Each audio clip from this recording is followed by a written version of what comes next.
But I'm saying that when we eat salad, like leafy green vegetables, including leafy cruciferous vegetables like kale or bok choy, arugula, cabbage, when you eat the mixture of lettuces with those green vegetables, you support the microbiome and you support the intraepithelial lymphocytes that line the digestive tract to build up immunity against foreign invaders and against abnormal cells becoming cancerous. And then when you use sprouts and you use onions and mushrooms and scallions in your diet too, you also support immunity. So your immune system strengthens itself from a lot of diverse exposure to phytochemicals that are not present in animal products. Welcome back to Plant Fueled with me, your host, Callum Weir. The podcast where we dig deep into what really matters when it comes to health, nutrition, and living life fueled by purpose. This episode is one you'll want to lean into, because we're sitting down with the one and only Dr. Joel Fuhrman. You might know Dr. Fuhrman for his groundbreaking Nutritarian Diet, his best-selling books, or his ability to cut through the noise when it comes to health and nutrition. But there's so much more to his story, and trust me, we cover it all. Now here's a sneak peek.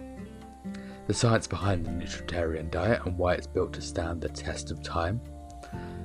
How to make every bite of food count, starting with the simple act of chewing. Why going all in on healthy eating could be the secret to long-term success. How to build a thriving microbiome and the surprising truth behind omega-3s and supplements.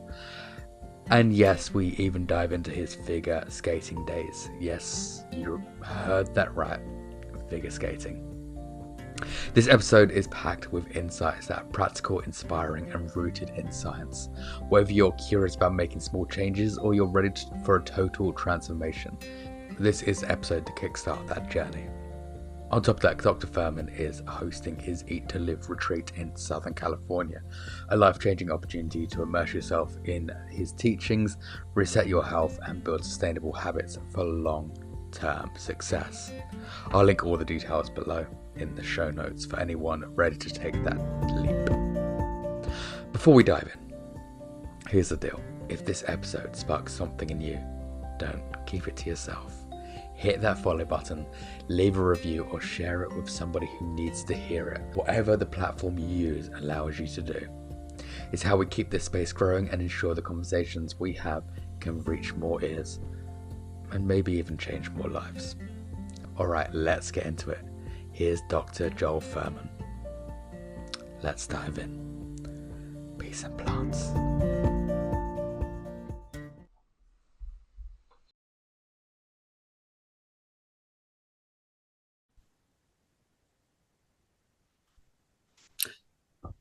Dr. Joel Fuhrman, welcome. Thank you for being here. My pleasure. Looking forward to our talk today. So, when it comes to food and health, it's such a broad subject. There's so much conflicting information out there for the general public, and it can be quite confusing, especially now with the rise of social media and anecdotal stories and biases towards very, extreme approaches. However, yourself cutting through that noise with, the term nutritarian. And obviously there's going to be a lot to cover, but before we dive in, who is Dr. Joel Fuhrman? What is the journey and what is the experience that has brought you to what you're doing today? Oh, I don't know. I was a health advocate and health nut when I was a teenager because I was on I was a United States figure skating. I was a competitive figure skater, the United States World Figure Skating Team.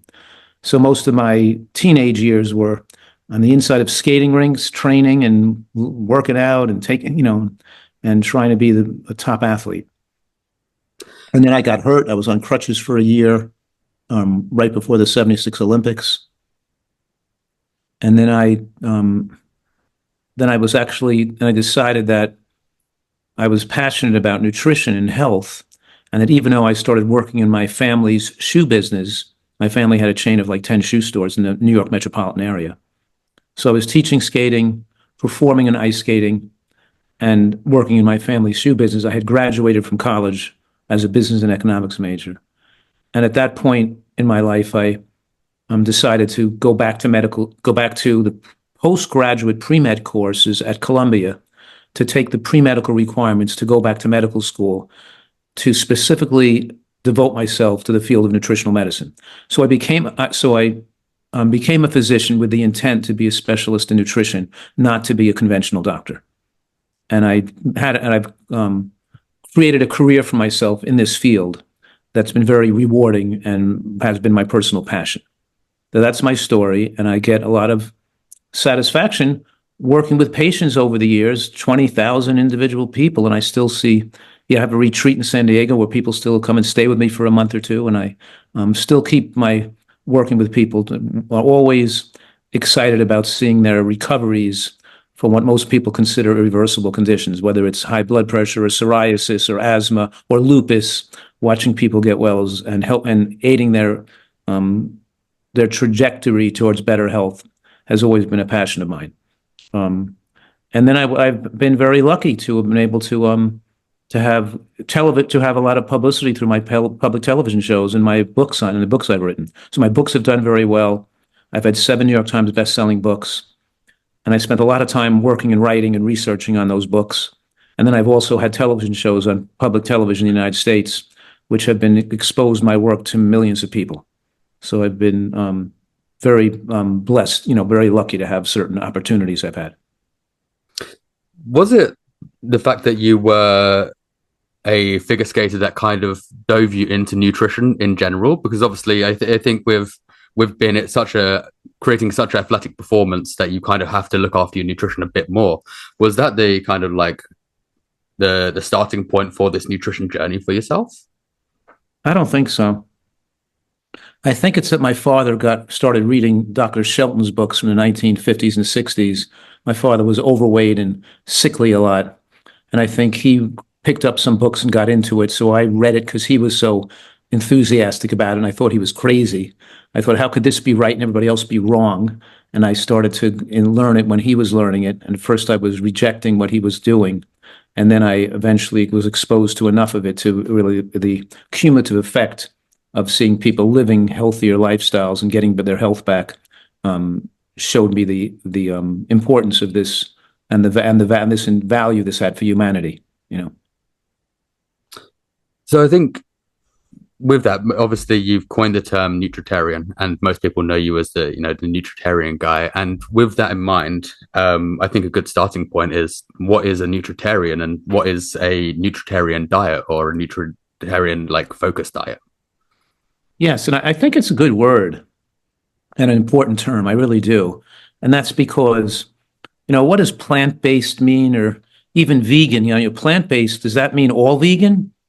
Or not. And it's just such a vague term. And then vegan, it's all vegan, but you don't know if it's really healthy. And then whole foods, plant-based, it's still very confusing. I don't know what that means either, because it's still the word plant-based, is it? But in any case, the point is a nutritarian diet is designing a diet to be trying to look at food and put together a dietary portfolio that's going to maximally extend human lifespan, prevent disease, and maintain a healthy life expectancy into our later years. So let's design a healthiest diet we can with all the nutrients humans need. And certainly, it is mostly or all plants. I mean, I do advocate ideally a vegan diet, but I don't just take any kind of vegan foods. I want people to eat a lot of green vegetables. I want them to eat flax seeds. I want them to eat cherries and pomegranate and berries. I want them to eat beans every day. I want them to eat a lot of green vegetables, both raw and cooked. And in the green vegetables they're eating, I want them to consume raw cruciferous, cooked cruciferous,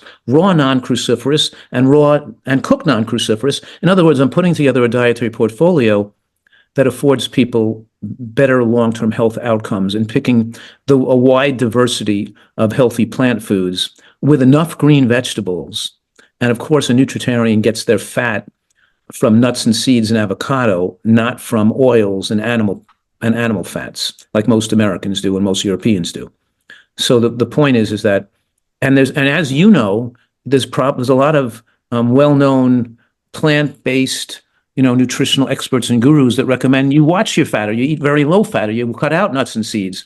And I'm saying that is incorrect and does not maximize human lifespan, and is not it's rarely good for anybody to cut their fat down that low because you don't facilitate the absorption of the anti-cancer phytochemicals from the vegetables as well when you take all the nuts and seeds out of your diet.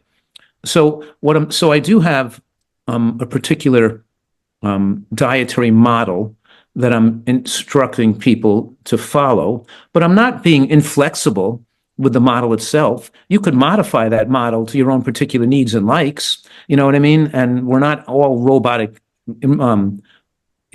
duplicates of each other. You can make some modifications to my general recommendations, but nevertheless, the general recommendations still advocate people include a certain amount of healthy nuts and seeds. Like I want people to eat a minimum of a half an ounce of nuts with each meal, about an ounce and a half of nuts a day minimum. So why? Because of my physical activity, I might be eating an ounce with each meal, and I'm eating 3 ounces a day, but I'm not taking all the fat out of a person's diet, and I'm not having their diet be focused around one particular food. I want them to get a lot of different types of foods in their diet for as much nutrient diversity as possible.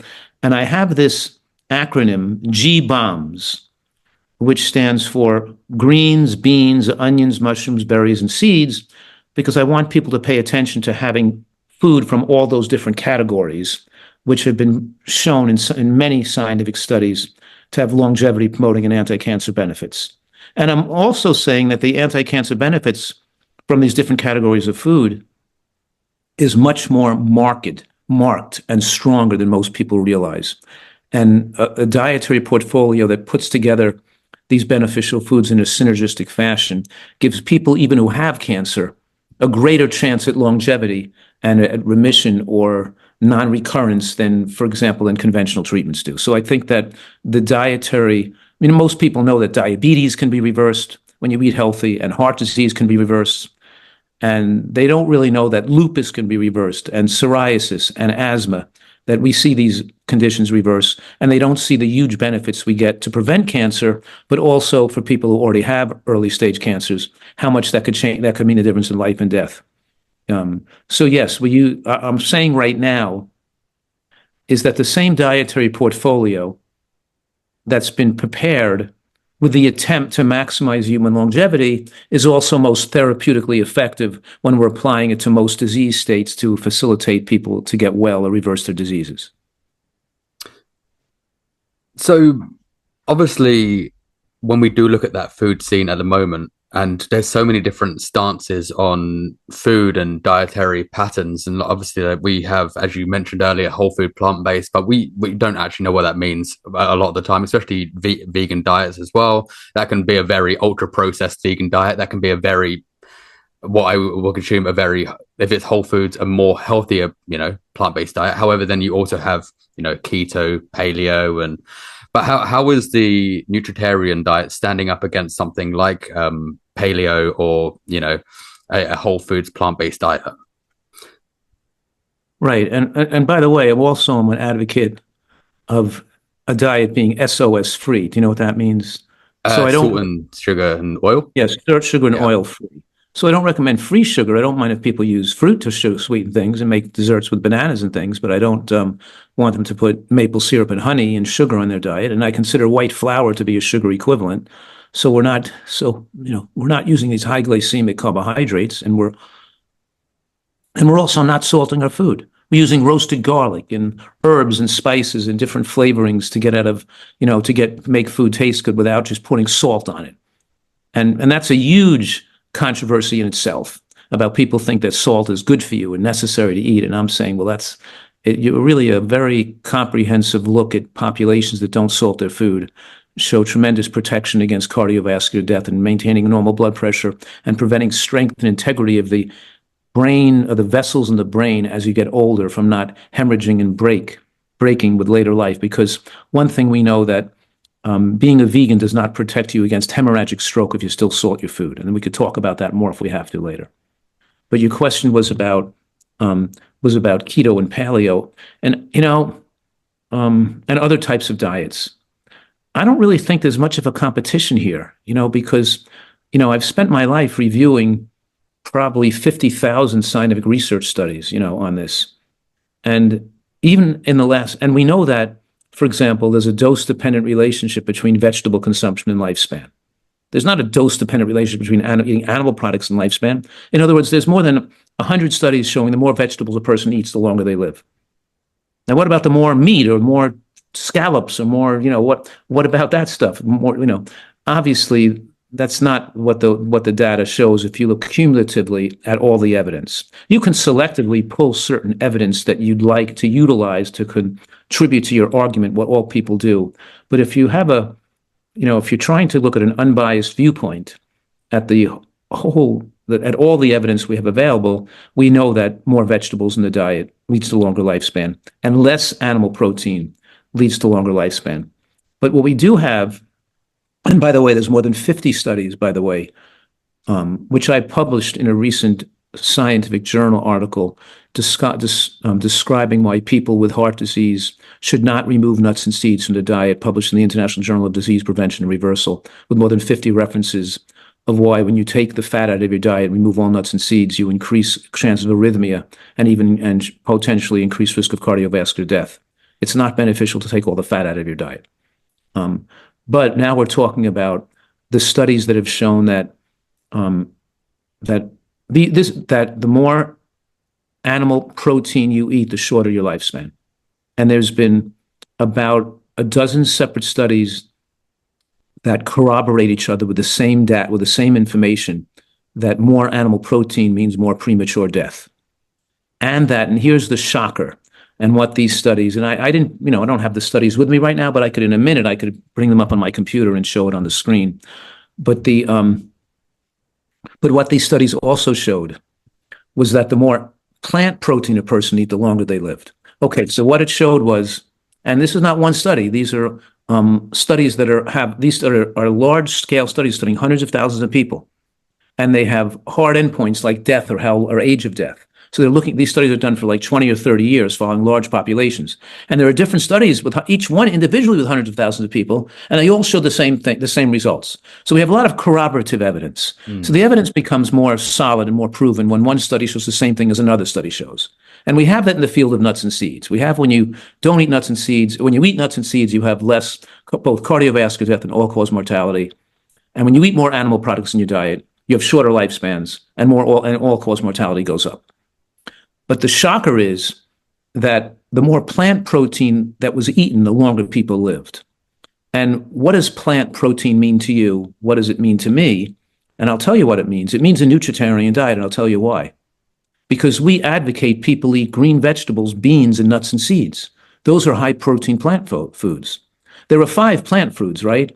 And there are fruit, whole grains or intact grains, vegetables, beans, and nuts and seeds are the 5 categories, right? Mm-hmm. And, intact grains have a decent amount of protein. Fruit doesn't have much, but the ones with the most protein are green vegetables, beans, and nuts and seeds. And when you combine greens, vegetables, nuts, and seeds in a diet, you get a new degree of protein adequacy. We get protein that becomes adequate for an athlete or for an elderly person without having to add animal protein to the diet. And we know that protein bioavailability goes down with aging. What I'm saying right now is we don't maximize lifespan on like a potato-based diet or a rice-based diet, like a macrobiotic-based diet, or a fruit-based diet. We're eating mostly fruit. Let's say you're eating 60% fruit. Well, because that's going to lower the protein exposure because fruit is not eat 20% fruit, that's fine, but don't make your diet 60% fruit or 70% fruit because you're not going to get enough protein adequacy, especially as you age. And that's what's one of the things wrong with adding oil to your diet. If you took in 200 calories from oil, well, if your diet is isocaloric and you put in 200 calories of nuts and seeds in place of the oil, you would have just added, 7.5 grams of protein to your diet when you put the nuts and seeds in instead of the 200 calories from oil, which gave you no protein. So what I'm saying is that it's not only the protein. You're getting a lot of other beneficial substances as well when you use the whole foods. But I'm saying that the data from all these studies is corroborating and supporting this idea that as an animal, we maximize lifespan when we eat green vegetables, beans, and nuts in our diet. So we're looking at more kind of nutrient-dense plant foods, which are, full of like an abundance of minerals and vitamins and micronutrients and just an abundance of like different benefits, which I would say I would consider myself as like a gold standard in comparison to like, multiple other dietary patterns. However, I think you'd probably get pushback again from like, let's say the animal based community at the moment. That seems to be a giant rise at the moment because they're like, oh, I can get like all the vitamins and minerals I need by eating, a steak, for instance. But we also know that, just because you can get it all in one food doesn't always mean it's going to have the best health outcomes. And I think that at the moment there is a You giant don't rise get with the carnivore. no, those things are just silly. I mean, you don't get phytochemicals and antioxidants. I mean, we know that what supports immune function against cancer are things like, including the bacteria that line the gut. When you're eating a diet with more meat, you're putting more bacteria that produce more inflammatory compounds in a more acidic environment. As you know, it's called TMAO, trimethylamine oxide, which is formed from the bacteria that when you eat a lot of animal protein. But I'm saying that when we eat salad, like leafy green vegetables, including leafy cruciferous vegetables like kale or bok choy, arugula, cabbage, when you eat the mixture of lettuces with those green vegetables, you support the microbiome and you support the intraepithelial lymphocytes that line the digestive tract to build up immunity against foreign invaders and against abnormal cells becoming cancerous.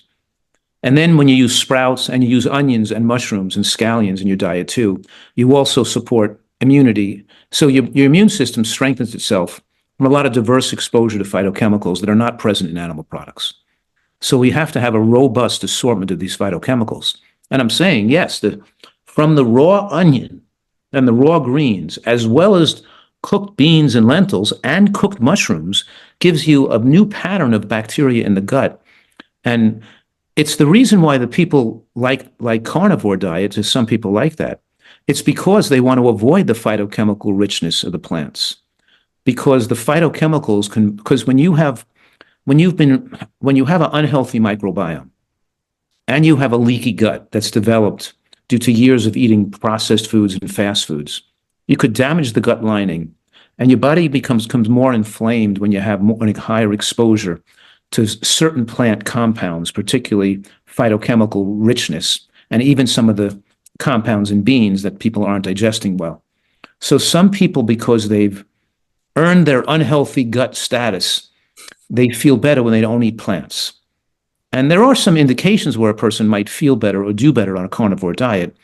Like, for example, if you keep in ketosis, it may help a person with schizophrenia who have brain problems. You know what I mean? Because the chronic ketosis is acting like a drug on the brain, like a toxin to the brain that prevents. And also, there's some other indications, like people with seizure disorders who are not being able to control with drugs. Being in chronic ketosis may help control their seizures. So because of the toxicity, the acidity in the form of ketones, the ketones can act on the brain in a manner to make some people feel better emotionally if they have those mental problems, or even to make them feel better if they have a certain autoimmune stimulation that's coming from plant lectins and plant phytochemicals because their gut's been harmed. But, okay, so putting those rare instances of aside of a few people who feel better when they eat animal products a lot, it's still going to shorten their lifespan. It's just like smoking cigarettes to lose weight. It's still, we know that we don't put people with epilepsy or seizure disorder, preferably on a keto diet to control their seizures. We prefer to give them drugs because we know that long term on these keto diets weakens their bones, increases the risk of pneumonia, increases the risk of early life death, and it's a last resort for these people because we know it's such an unhealthy way to live long term. And the studies have borne that out now. We have long-term studies on people following keto, high animal product diets, numerous studies that show that it increased risk of early life death, even if people are losing weight from or getting into diabetes better control from keto diets. It's much more favorable to longevity. And if you could gradually get a person to acclimate to the wide diversity of fibers and phytonutrients present in plants, and then we also control their autoimmune conditions and get them well from their rheumatoid arthritis and their asthma and their lupus and their psoriasis. Even though asthma is not considered an autoimmune disease, it still reacts to the same. Dietary issues. So I'm saying I can get people well from those conditions without excluding this wide variety of plants, even if they're somewhat getting inflamed from certain plant materials. because we can build back the gut flora and build back the endothelial lining of the gut, and we can build back better health and immune function, and they can get well. And my career has been largely, proof of the fact that we can have people make full recovery from asthma, from psoriasis, from lupus, from rheumatoid arthritis, from scleroderma, from connective tissue disease, that these people with autoimmune diseases do get better, and that we see people with cancer living longer, surviving their cancers, and even getting reversal in early stage cancers. That in almost any disease we want to treat, we get better results. And there's no scientific data that show that diet higher in animal products gets more efficacy at disease reversal control. It's definitely the case that the type of nutritarian diet I'm talking about gets more benefits for lowering blood pressure, for lowering cholesterol, for reversing diabetes, and for accelerating weight loss, and also for extending human lifespan. So I think there's an overwhelm that the data does not support. They don't have the scientific data to support those, and I'm considering them fad diets that appeal to people's desire to eat a diet rich in animal products. Yeah, I think as well, like when it does come to those like very extreme, especially the carnivore diet, there is no studies out there to kind of, like prove these claims that they are making, because they are a lot of anecdotal stories. And there's not been any kind of like long-term study on these dietary patterns. We do have long-term studies on people with high meat diets. We do, and it shows they die young. I mean, there's a study that went on for 30 years that plotted the people's risk of cardiovascular death in direct proportion to the percent of animal products in their diet. And so I put out a lot of those studies in my books and my materials, that we do have those studies, and it shows that a diet high in animal products leads to shorter lifespan and more cardiovascular death and more all-cause mortality. We have studies now on keto diets showing that when you reduce carbohydrate below 30% to get into ketosis, it increases risk of early life death. So those studies have just come out in the last 3 or 4 years, and they do show reduced lifespan in those dietary in those dietary fads. I think one thing that you mentioned earlier was obviously people having a poor microbiome. And I think one thing that we see from the overall population, that obviously there's quite a lot of confusion, and because nutrition is very subjective, and obviously people seem to be eating what they assume might be good for them. However, when we look at consumption, especially in the West, the States, the UK, Australia, there isn't food scarcity. There's like an abundance of very cheap, easily accessible, and also very addictive foods. And I know from past experience that people get sucked into this because for instance, a donut might be in their head more satiating than a fruit platter, or like a salad, for instance. And I think there's a lot of setup from like the general the food and the food industry to kind of set us up to fail, because some of these foods are like crack to a lot of people, and it can be hard for people to kind of snap out of that, especially when you can get like donuts, for instance, for like a $1 in comparison to like healthy blueberries and foods like that for $5 or $6. And I think it can be hard for a lot of people. For sure. We're talking here about it's a major it's a major amount of work people have to go through, not just to learn the nutritional science to eat better, but also to learn about the nature of addiction, how to resolve that, and to have robust emotional health, so you can be able to eat a diet that's so healthy in a world where everybody is trying to sabotage you and look at you unfavorable because you're eating healthier than they are.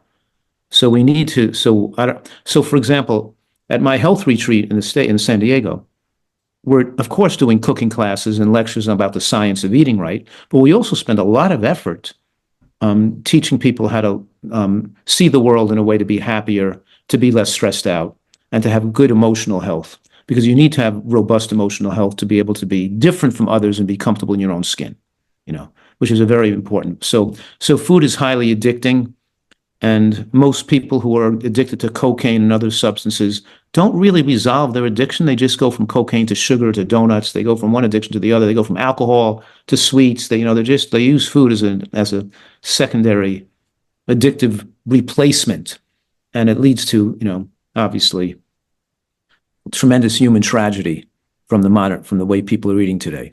And that's, you and I maybe are considered radical by most conventional people because we eat so healthfully. And we place such an important emphasis on eating right to control our health destiny and to have a healthier lifespan and a lifespan with more physical capacity, without having to fear of disease, and with a full mental faculties as we age, to maintain for a longer, better life. Because many people listening think, oh well, I'd rather just enjoy my life more and eat what I feel like eating, and if I die younger, so I die younger. But that they don't realize they don't just die younger. They suffer for many years with all types of maladies that are really annoying, and they lose their mental function. And even if they're alive, they're not going to be too happy being in poor health. And the myth is that they think they're enjoying their life more because they're eating unhealthfully. And the facts is that your taste buds adjust to what you get used to eating, and you learn, and we teach, of course, delicious recipes to make the food taste great anyway. And we don't feel that we're deprived or losing pleasure of eating to be able to live this healthfully. So the question is, even if you're on a vegan diet, are you eating too much grain? Are you eating processed foods? Are you eating too much salt? Are you putting too much oil on it? Are you eating enough greens? Are you eating a large salad every day? Are you chewing that salad really well to get those protective nutrients? And is your salad dressing healthy, made with nuts and seeds and not oils? So we're trying to really have more precision in our nutritional recommendations, exactly what they're supposed to be eating, how much, what types of foods. And so it's not just because we know that there's many people on plant-based diets that are not getting the type of nutritional benefits that we expect them to see because their dietary portfolio is still not healthy enough. You mentioned chewing, so I'm guessing chewing. The more you chew, the more you're breaking it down in your mouth, the more nutrients you're actually going to get, or there's going to be more health benefits to chewing more. Yes, because people they're raised on eating eggs and bread and meat where they don't have to chew it that well, and they're not raised on eating vegetables and raw and carrots and raw broccoli. And so and pomegranate arrows and things. So yes, and even onion. In other words, what I'm saying right now is that most people only digest about 10% of the nutrients in their salad because they don't break open every cell. And if you really focus and are mindful of how well you chew it to a liquid, preventing swallowing until it's more liquefied, you can increase your absorption of nutrients by almost 90%, increased absorption with better chewing. And that in the cell wall of the plant, particularly of the cruciferous vegetable, we're talking about arugula, bok choy, cabbage, Brussels sprouts, in any case, in the cell wall of these vegetables is an enzyme called myrosinase that is heat sensitive. If you cook the vegetable, it would deactivate the enzyme. So by eating it raw and chewing it well, you break open the packets that house the enzyme, and it mixes with the other nutrients in the cell to form the ITCs, the isothiocyanates, are formed in your mouth. So the anti-cancer nutrients are formed in your mouth and in proportion to how well you chew, right? So when you're chewing, you're forming the ITCs in your mouth and you're mixing it with bacteria from your mouth and with saliva. And the combination, that forms not only more ITCs to prevent cancer, but more nitric oxide and more endothelial growth factors that help the gut repair itself and replenish itself. So yes, there's a lot of you get enhanced nutritional benefits when you chew vegetables very, very well. And so we're trying, when people get reflux esophagitis, they get indigestion because they eat too much, they overeat, and they don't chew well enough. But it's the combination of chewing better, eating the right foods, and not overeating till you're full, of course, all help heal the gut wall and give you a lot of beneficial health benefits. Absolutely. And I think, as you just mentioned as well, with the overeating, especially in today's age, like in comparison to 200 years ago or even just 100 years ago, we can be eating double the amount of calories than especially in like the westernized populations, than we could have like 100 years ago.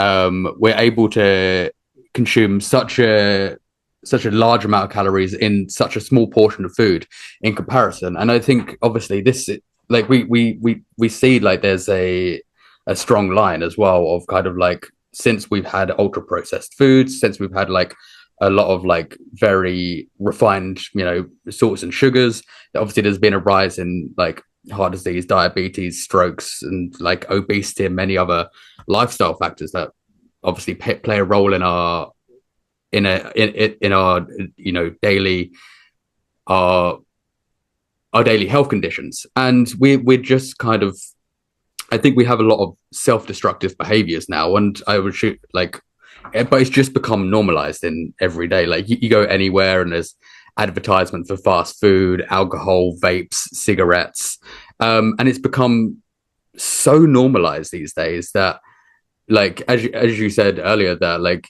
us eating healthy seems so radical. Like Yes. a lot of my friends in the past, they're just kind of like, hey, why are you eating a salad or a Buddha bowl or something like that? However, they've got a vape hanging out of their mouth, eating eating a cheeseburger. But it's been so normalized by society that it just seems like a normal thing to be doing. But I don't think people realize that, that health is slowly being, triggered and it's going downhill.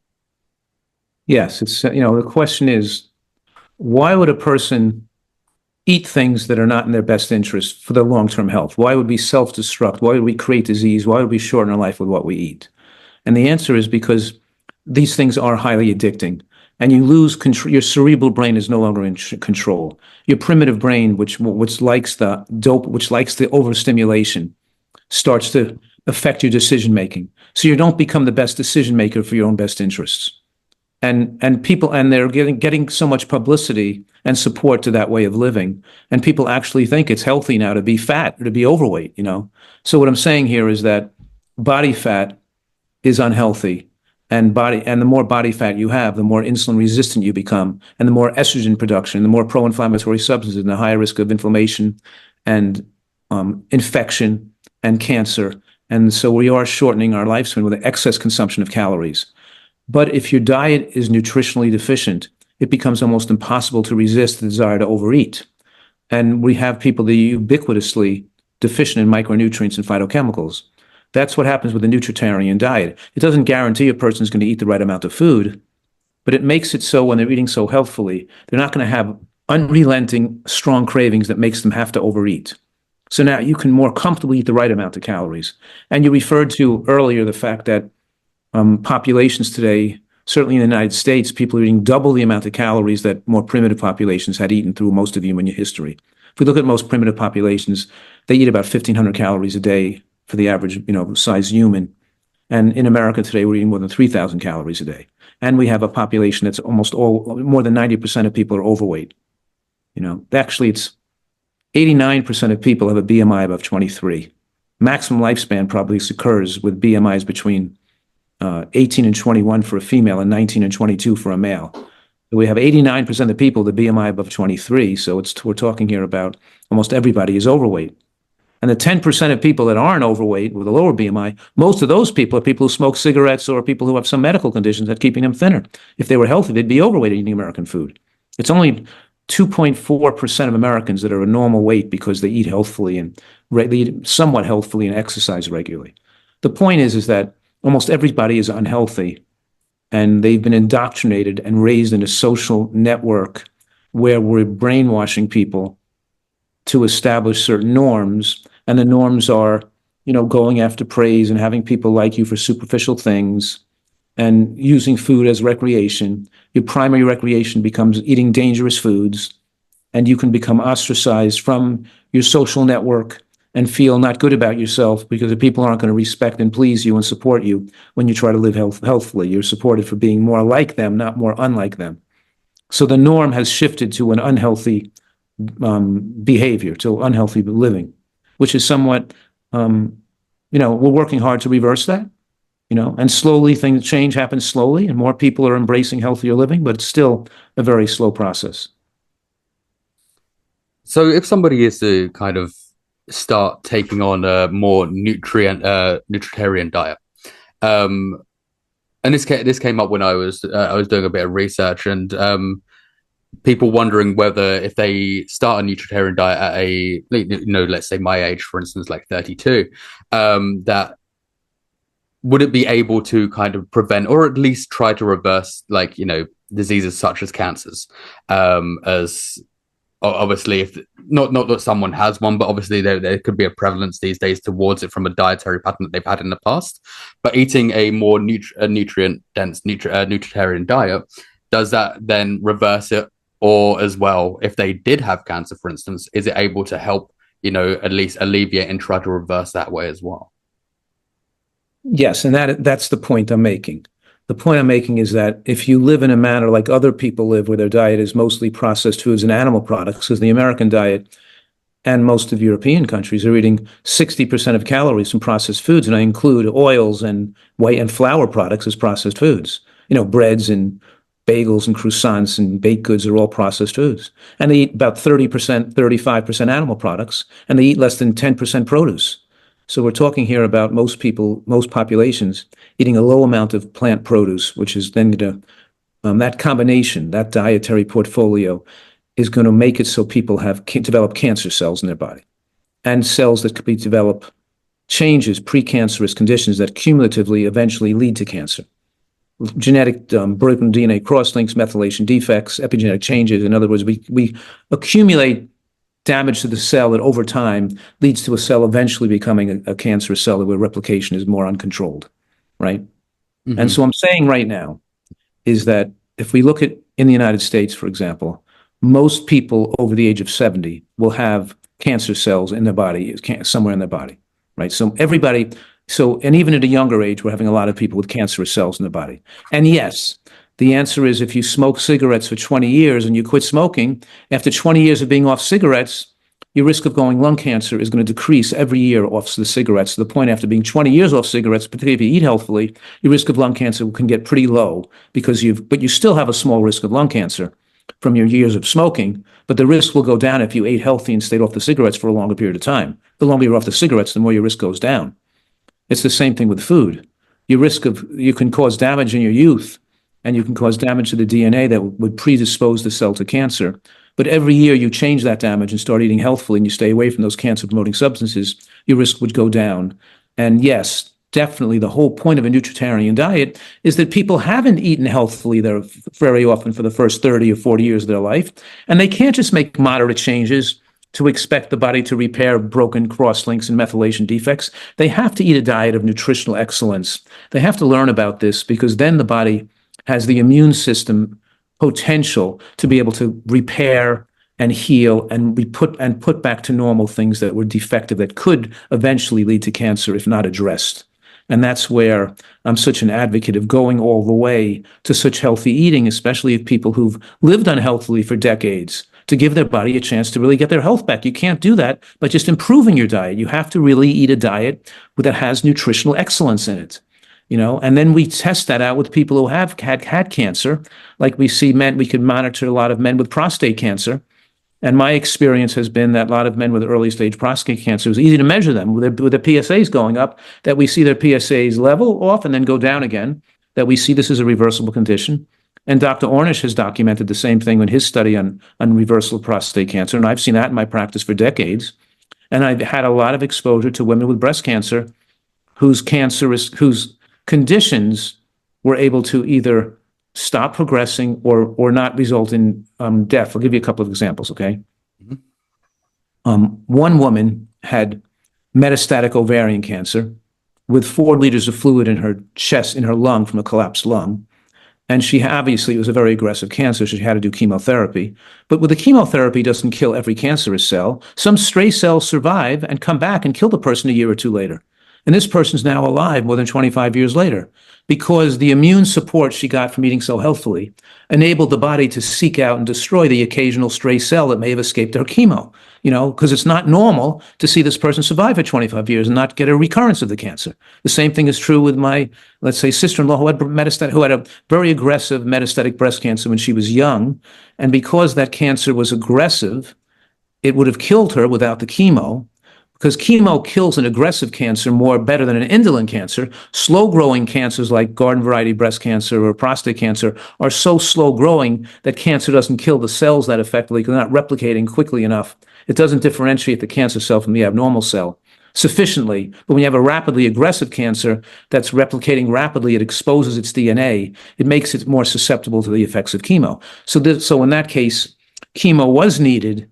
But the expectation is that 5-year, 10-year survival is still not going to be great in these cases because obviously some of these aggressive cancer cells escape the initial treatment and can come back and kill the person.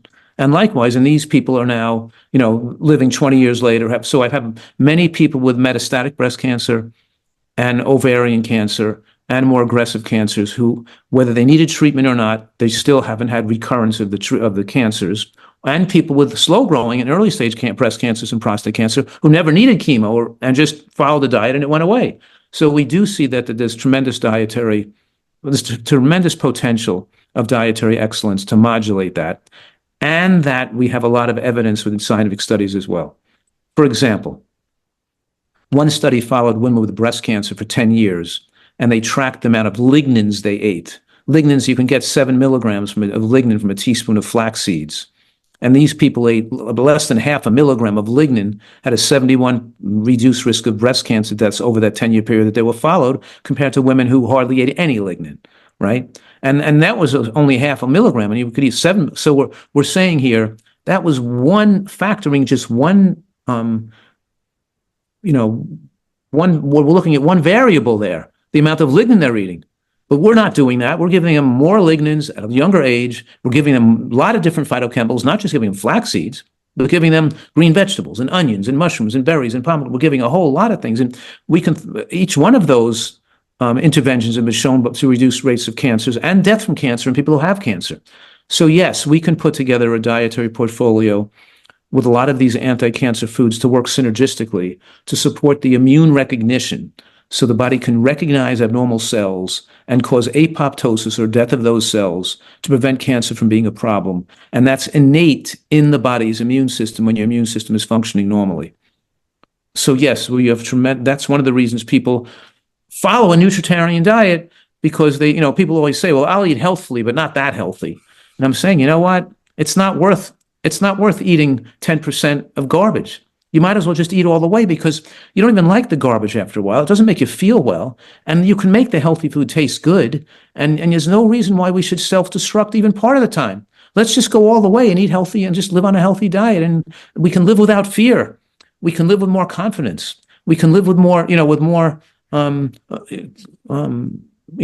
much better health in our later years, even if whether we get cancer or not. We feel better, we feel younger, and we're able to enjoy our life more as we age when you're in good health. I completely agree with that, because I think as well with like you mentioning that obviously eating 90% healthy and then at 10% maybe a bit of junk once in a while. I feel that now. Like if I then stray off and have a slice of pizza, I feel like shit for a few days afterwards. Like in comparison to eating very whole foods for the rest of the time. And it just does me in. Was it worth it? Was it worth it to be up all night drinking water and having a dry mouth and feeling bad? Was that pizza really worth it? When I could have, you could have had something healthy that was also enjoyable. Yeah, it's never worth it. Like at the time, you feel like it might be, but it never is. Yeah, right. And I think as well, there's a lot of people will be like, hey, like cancer's in my genetics, but also I've come to realize in later years that genes don't have to be the outcome. It's what you eat is going to upregulate and downregulate your gene expression for like your potential health outcomes as well. So although it may be, genetic in some way, shape or form, and it's not always, like you then have the power to kind of upregulate and downregulate the outcome of what's going to happen. Right. The genes are a very minor point here, because your body has the ability to turn on and turn off genes accordingly. So it's called gene silencing. Your body can turn off abnormal genes that increase risk. And we're obviously the body. So what I'm saying is that our genes are more what we eat, not what we inherit. And, but however, there are cases where the genes can be damaged in utero, or even the eggs can be damaged in the woman's body before she even conceives, before the egg is fertilized. So we're saying, so some, for example, in other words, acute blastocytic leukemia that can occur in the first 3 years of life can be linked to the consumption of luncheon meats and even the lack of green vegetables in the mother's diet, not just during pregnancy, but also prior to conception. What I'm saying right now is that even the things that we think are inherited are not really in our genes. It's still a result of unhealthy eating. It's just your parents ate the unhealthy diet, or your mother did, that damaged the genes that were then passed on to you. And if all of society would improve their health and their exposure to eat healthfully, we'd have much less, we'd inherit a much healthier babies, and children would be better, have better genes if the parents ate healthier too. You follow me? I do, absolutely. And I think, yeah, like I think having help, like people need to start looking at their future outcomes. So whether they're like planning on having children, for instance, Yeah. starting to eat a healthier diet, or like if you're not going to go the whole entire way, at least go as much as you physically can. It's going to have better outcomes for the generations below you as well. Right. And when we're a green vegetable dependent animal, we need a large exposure to green foods. And people are eating, obviously, too much grain and processed flours and things. And even on plant-based diets, they're not eating enough green vegetables. Mm. So where do supplements come into a nutritarian diet? Because obviously, if someone is like, very, whole foods, plant-based or vegan, and I think on every different spectrum of like dietary patterns, there's always supplementation in some way, shape, or form. But is there supplements that you would obviously consider someone to take? Because for me personally, I do take a B12, and I take an algae based omega-3, and that's literally it. The rest is coming from food, and sometimes once in a while I take a zinc. Yeah, I'd probably add zinc to that. It's probably the big four are B12, EPA, DHA, zinc, and iodine. You can get iodine from plants. You can get seaweed or kelp. You don't have to do it from a supplement, but we just don't usually remember to eat seaweed or kelp. So we just take it in the supplement because we're not salting our food and getting iodine that way. So we just have a little bit of iodine. And zinc, too, is that there's definitely a lot of studies showing decreased risk of certain cancers, and like prostate and breast cancer and infection within the elderly, because you absorb zinc less efficiently as we age. So there seems to be a benefit from a low dose zinc supplementation, because a lot of the phytates in plant bind zinc. So it probably is beneficial to take a zinc supplement, especially as we get older. You know what I mean? A little extra zinc, not too much, but to take a little extra zinc. So yeah, those are probably the big four: B12, EPA, DHA, zinc, iodine. K2 and vitamin D. Vitamin D is the sunshine vitamin, but it's not like the vegan diet gave you increased risk of D. It's whether you're out in the sun or not. You know what I mean? So it's really, so that could be measured and see. That could be, so maybe vitamin D and K2 might be things you might consider too, depending on where you live and what your sun exposure is. So yeah, I mean, my experience for being a physician for more than 35 years, I've taken care of a lot of elderly vegans. And my exposure and my introduction into the plant-based community came from my relationship with the natural hygiene community, which were a group of like naturalists eating all natural foods, no processed foods. And some of the leaders of the natural hygiene community, including patients of mine over the years, I've seen in their later life develop neurologic issues due to omega-3 deficiencies. And we have enough studies to show that people with a low omega-3 index, as the index gets very low, we increase risk of brain shrinkage and cognitive impairment with aging. So we do want to make sure we have adequate exposure to EPA and DHA as marked by the omega-3 index. And I'm not recommending a lot, because I think that EPA and DHA supplementation through fish oil, a lot of people take too much, and too much fish oil can have negative effects, thin the blood, immune suppressive effects, or have negative effect from overtaking it. So we're saying here, just take a little bit to make sure your index is not excessively low. I think when we also look into especially the plant-based community, there's a lot of people being like, we can get all this from flaxseed, chia seed, hemp seed. However, I've seen that not to be the case over time, and looking more towards like an algae based kind of supplement, whether that be eating seaweed or like kombu or something that Well, comes more some from. people can take a lot of the omega-3 intake and then cut back and not eat pistachios, not eat cashews, not eat pecans, not eat almonds. Just eat the high omega-3 nuts, and in some cases they can get enough. But it's such a dietary gymnastic and such a radical way to do it. And also, you can get exposure to too much cadmium if you eat so much flaxseed. You know what I mean? So we're talking Mhm. too much of one food. So I don't really recommend that, but I have seen. So, but I'm certainly not saying that every person needs an omega-3 supplement needs to take. But I am saying that if you are trying to raise your level without taking the omega-3 supplement, at least get the blood test to see that what you're doing is working. Don't let your omega-3, because I'm recommending an omega-3 index above 5, maybe ideally even above 6. But don't let your index get, below 4 and think you're okay because you're eating flax seeds. What these people do wrong is they believe theories and opinions and people telling them that they don't have to worry about it and they don't have to look at their blood. So they're just not even, so the time that damage happens and the brain shrinks, it's going to be too late for them to fix it. I'm saying if you want to believe something that's a little far-fetched, then at least check the blood test and at least make sure your index isn't too low, because we have too much data and too many studies showing a low omega-3 index puts you at higher risk. Yeah.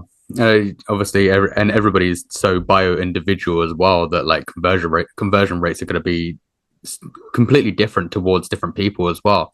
Yes, that's right. Nobody's It's going to very be the genetic. same. Be able to convert the ALA into is the longer chain fats is very genetically dependent too. That's correct. Some people can make enough, and other people can not, no matter what they do. So it's Mm. very important to know your level. So I'm warning people against those individuals who are telling people that the omega-3 index has no value and don't even care about that. You don't have to worry about it. You do have to worry about it. So if you don't want to supplement, at least check the index to make sure you're okay. So a week ago, I put out on Instagram to see if anybody had any kind of questions for you. And most of them actually have been answered throughout this whole entire discussion. However, there's two that have come up that very, one is more towards folate and folic acid and the difference there.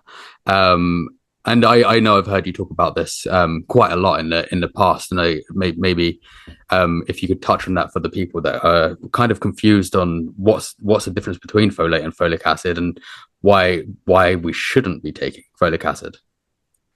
Yes, and I even in this discussion I mentioned earlier about children getting acute blastocytic leukemia, which I'm making this really radical claim, and I'm the only one I know that's making this statement. And I'm saying that advocating women of childbearing years take folic acid supplement is creating an epidemic of cancer in children, because we need folate from green vegetables, and it's the low green vegetable diet that contribute in the mother's diet that can contribute to cancer. And yes, folate is the natural form that we get when we eat food. And we're supposed to be eating a diet rich in folate and getting our food, the folate in that form, in the form of folate, not in the form of folic acid. Folic acid does not exist in nature. That's a synthetic form. It's made in a laboratory. It's like giving people a drug instead of taking the real thing. So it's like a drug form of folic acid. It penetrates the cells too readily. And even though it can help with neural tube defects, it has damaging effects on an increasing risk of breast cancer, prostate cancer, and colon cancer. So the major long-term damage from taking folic acid is increased risk of breast and prostate cancer, and that's been shown in numerous studies already. And so, and the folic acid is fortified. All these foods, soy milk is fortified with it. Nutritional yeast is fortified with it. Your supplement has it in it. Your bread has it in it. People are taking folic acid left and right and not realizing, even on a vegan diet, they're increasing the risk of breast or prostate cancer from all the folic acid they're taking. And our folate levels in the blood are high, even outside of the normal range. We don't need to supplement with folate. Our diet is high in folate. Green vegetables and beans are very high folate containing foods, and nature did not mess up, and that we need to take a synthetic folic acid pill to prevent neural tube defects. The point I'm making, if we utilized the desire of women to not have children with neural tube defects, that would be a great educational opportunity to inform women of the need to eat green vegetables to get their folate. And when that happened, that would have protected against more than just neural tube defects. It would have protected against heart defects and against childhood cancers in their offspring and brain tumors from they're eating green vegetables. Instead, by giving a synthetic folate pill, we reduce neural tube defects. Now we increase the risk of breast cancer in the offspring and in the mother. And of course, we increase risk of childhood cancers. So yes, I'm an advocate of not taking folate, not taking folic acid, but instead eating a folate-rich diet. And a folate-rich diet lowers risk of cancer, and folic acid supplements increase risk of cancer, right? Particularly when people aren't eating the folate richness of their diet, and they think they're okay because the folic acid gives them the permission where they don't have to eat the high folate foods, which have other protective benefits. Yeah, it's only recently in the last I would say 5 years for me that I've realized how much it is in food. So you look at your breads, your pastas, and it's literally in everything. You go throughout like the whole food section, and like anything that is very kind of like refined has folic acid in it, and it's just mind blowing to me. The only other question that came up was also blew my mind when I actually saw it a few weeks back. Someone pointed it out again, and it was hot drinks and how they can kind of cause tongue cancer. But for someone that's obviously grown up drinking tea in England, hot drinks have been a natural part of my life for a long time. And I think most people drink coffee on a day-to-day basis and don't realize that it might be affecting them in some way. That's right. In America here, they have people drinking like hot Starbucks coffee and putting it in cardboard cups that are lined with plastic. And now they've got plastic in there, drinking down hot substances that have plastic in their body. It's insanity. But yes, it's true that exposure to the microburns from repetitive use of hot beverages increases risk of tongue and throat cancer from microburning your surfaces. So that we shouldn't eat things that are steaming hot. And they could be warm hot, but not hot. Anything a little hot, let it cool down a little bit. Don't have it. So absolutely, that's true. And also, it's sweet, and we shouldn't be drinking sugary beverages either, which our sugar, when we're eating sugar from fruit, we shouldn't be drinking it as apple juice. We shouldn't be drinking even oat milk or rice milk, which are liquid carbohydrates. We shouldn't be taking our carbohydrate in liquid form. It should be chewed in the mouth, mixed with saliva, and have the fiber intact to grow the bacteria and have it more slowly absorb the carbohydrate. And then when you're mixing with saliva, you're producing endothelial growth factors, which have a beneficial effect on the lining of the gut. The combination of the hot drink and the sugary drinks are both damaging to people's health. So when it does come to things like oat milk, almond milk, any of those kind of milks, it's obviously better to have the oats or the almonds that are still full of fiber instead of having the liquidized version of it that's kind of broken down and created a substance that it wouldn't normally be natural to the natural world, I guess. Right, but if I'd prefer you to use soy milk, hemp milk, almond milk over oat milk and rice milk or apple juice or fruit juice, because you're taking a liquid, because soy milk is not high in carbohydrate and there's not much carbohydrate in nuts and seeds. So we're not taking liquid carbohydrates. We're talking about not taking, and so sure, we don't want to drink a lot of liquid milks, but having a half a cup of soy milk on your morning oats or something with berries and nuts, or some almond hemp milk. I'm saying that's better than using oat or rice milk, because I'm trying to have people not taking liquid carbohydrates, which are absorbed, too much glucose absorbs too rapidly into the bloodstream. That's But that's using an unfortified soy milk, not one with folic acid in it, right? Where the only ingredients are just organic soybeans and purified water. So when it comes to those things, we should kind of be looking at the ingredients on the back just to make sure it is literally just as little as possible. So as you say, like, soybean and, filtered water instead of water and organic soybeans. That's it. That's the only ingredient. I use a little soy milk, but that's fine. And then it's probably also easier probably to make that yourself to make sure you're getting the cleanest version as well in comparison to going to a shop. Because I don't know many, especially over here in England, how easy it is to get a soy milk that hasn't got more than 5 ingredients in it. Oh, Um, really? Oh, we can get that here. oh wow. Here in the Yeah, States. I don't know how many there is unless you go to like the natural food stores. But I think as well we are in a society where there's a ton of different milks, but it's hard to find. Then you have to kind of go out your way and find the right stores for it. Yeah, well, it's pretty easy to put like you can put almonds and hemp seeds and walnuts in a blender and usually a 7-to-1 ratio. Or 6-to-1 makes it a little thick, 7-to-1 makes it pretty thin. So usually make it 7-to-1, where you do 7 cups of water to 1 cup of nuts and seeds. And then you blend it down in the Vitamix very fine. You don't have to strain it. You don't have to take the fiber out. Just put it like that. And you can add one medjool date to the mix and a little bit of vanilla if you want to make it taste a little better. And you have this essentially a nut milk that's thin enough with enough water in it so you're not overdoing the nuts. You know what I mean? That actually sounds real good. But before I do let you go, one question that did come up was, what does a day in or what does a breakfast look like for you on a day-to-day basis, for someone that's looking to kind of become more of a nutritarian? What would a breakfast look like, or your go-to breakfast? Yeah, I can give you my whole day. I mean, I follow a pretty Yeah. similar skeleton day to day. And because I make the same skeleton for the guests in my patients, because this way it's reproducible. They know what to do every day. Hmm. So it's a small amount of cooked grain. It's like a third of a cup to a half a cup of grain, because I have the whole cup of berries or pomegranates or wild blueberries or blackberries in there. So I have more fruit than grain. It's about double the amount of fruit compared to the grain. And then I put in the two tablespoons of ground flax and chia seeds. So I've ground 2 tablespoons and then I put the plant milk on top of that. That's my basic breakfast. I might have something else besides that, but usually that's it.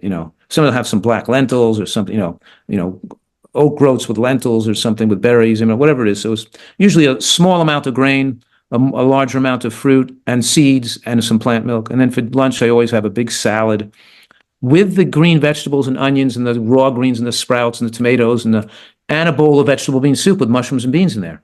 And I use the nut and seed based dressing on my salad, or it may be orange, sesame, cashew, or it may be like a thickened garlicky tomato sauce with almonds and black fig vinegar and a little. So I usually have a dressing made with a healthy dressing, not with oil, but with nuts and seeds in it, in a large salad, which I'm taking my time to chew really well, and then having a bowl of soup with some fruit for dessert, some figs or a mango for dessert or something. Mm. And then for dinner, I'll have more raw vegetables with a dip, maybe a guacamole dip or a hummus dip or a salsa dip with raw vegetables like bok choy or snow pea pods or something like that. And then I'll have mostly a cooked vegetable wok or a mixed cooked vegetable dish with a lot of amount of green vegetables like asparagus and string beans and broccoli and broccoli and garlic and artichokes and things like that with and then maybe a little a small some small amount of dessert or something that's made with like I made my homemade banana ice cream last night. I took banana, soy milk, real vanilla bean powder, and a little and walnuts, and I just blended it down to a little bit of ice cream. And I put some cocoa nibs in that, in the vanilla ice cream. So, but largely I'm having a robust amount of green vegetables, like whether it's broccoli or artichokes. I'm intentionally trying to eat, by eating the raw greens and the cooked greens, it enables me to eat more vegetables than I normally would, than just have everything raw. So adding the cooked vegetables, and so I try to have a little bit of nuts and a little bit of bean and green vegetables with lunch, and some nuts and beans and greens with dinner as well too. And there's cooked and there's raw in both meals. So I have some raw vegetables and cooked vegetables with dinner, and I had some cooked beans and usually some mushrooms in there too. And for lunch, I also had a lot of raw and maybe a little less, but still had cooked beans and cooked food with it at the same time. That sounds beautiful, actually. That sounds nutritiously beautiful, and I love it. But Dr. Joel McFerman, before we end this, where can people find you? If people want to find out more about you, if they want to work with you or buy your books, how do they find you? They can find me on a tennis court or on a ski slope or hiking in the woods. That's where they could find me. I love that. But my website is drfuhrman.com, drfuhrman.com. And I do give people advice and guidance with different their questions through the web. They can join as a member and communicate with me directly and answer questions on the web. But I have a lot of, products, services, events, things going on the website, and a lot of information that people can read, a lot of recipes. So we do make it a supportive source, connection with other people doing the program, and a source for knowledge as well, so people can get more help if they want to learn more about my work or get my assistance with anything. That's amazing. Dr. Fuhrman, thank you so much for being here. I'm so grateful for you. My pleasure. Thanks for all the good work you're doing too. That's terrific. Thank you so much.